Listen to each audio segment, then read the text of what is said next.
wonderful to know that it's possible to escape our daily routines to a world of peaceful waters and solitude, or a day of paddling with friends. Kayaks can provide access to remote shorelines and islands that few people ever visit. Freshwater marshes that offer habitats to unique plants and animals.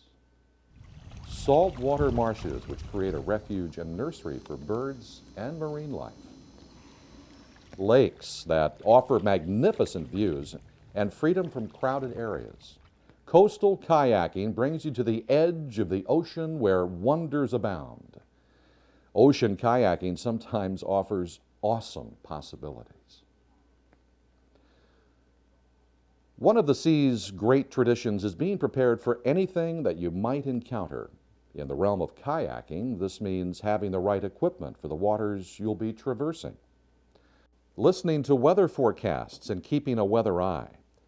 Understanding the basics of charts and navigation.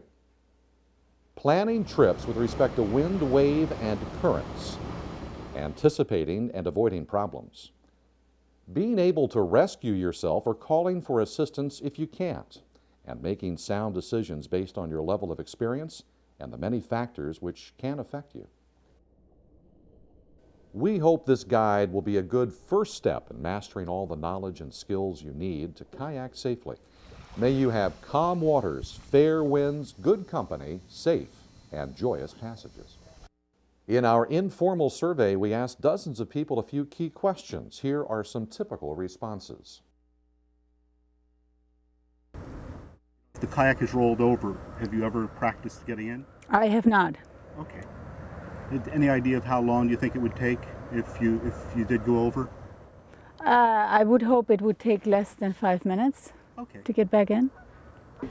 If the kayak's turned over, have you ever practiced getting back in, like while in deep water?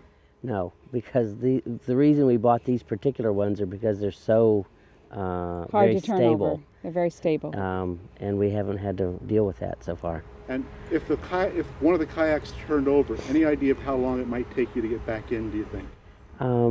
It wouldn't take long, less than a minute, I think, to scramble back into them. Yeah. In terms of getting back in, we did a tea rescue. could you do it yourself now if you were alone? No, it's a partner one. If I was alone, I guess I'd just have to scramble back in. Any idea how long it would take? No. It was less, when we did it together, it was less than 5 minutes Okay. to get back in. If the boat went over, do you know how you get back in? I don't, actually, and I think that, that's why so far I try to go out on calm days. I'm a strong swimmer, but, the self-arrest on the kayak, I don't really know anything about that. If you had to get in, can you guess how long it might take you to get in? I don't think it would take very long. I know how to ride a canoe, and that's pretty challenging. I don't think this is as hard as that. I don't imagine. So I think that it wouldn't take me more than 5 minutes, and in calm waters such as today.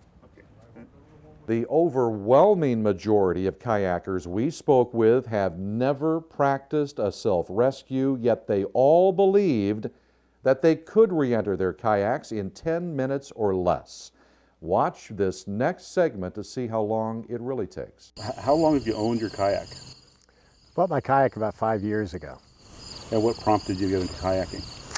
Well, the back to nature was a vehicle to be able to get around into the backwaters and get into places that larger boats couldn't get into, and be able to enjoy the serenity of being out in nature. We have back bays and rivers and streams and a lot of marshlands and the open ocean also. And how far do you go from shore? Usually stay pretty close, maybe half mile out, maybe a mile at the most. So. Well, I've been out in the water many times and come very close to ditching before, but and I've always wondered about how difficult it would be to get back in, because I've heard it's been pretty tricky.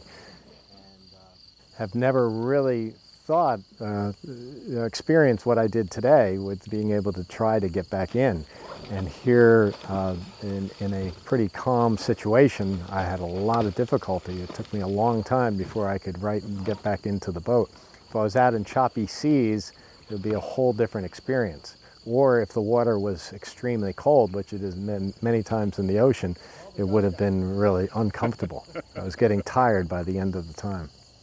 I'll go swimming over a mile a day, usually, just to stay in shape and to stay active. So I have no problem in the water.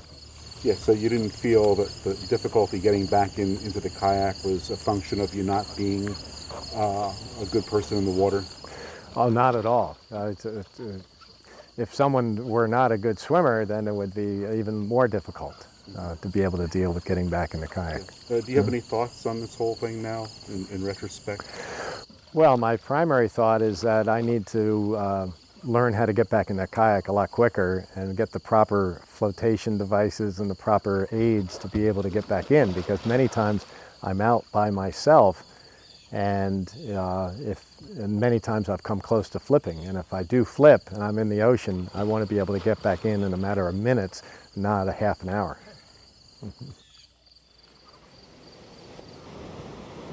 Ellen, a lifeguard who we filmed doing a calm water re-entry for the first time, took 32 minutes. It's unlikely that you'll be able to re-enter a kayak in open water unless you learn and practice the techniques shown in this program.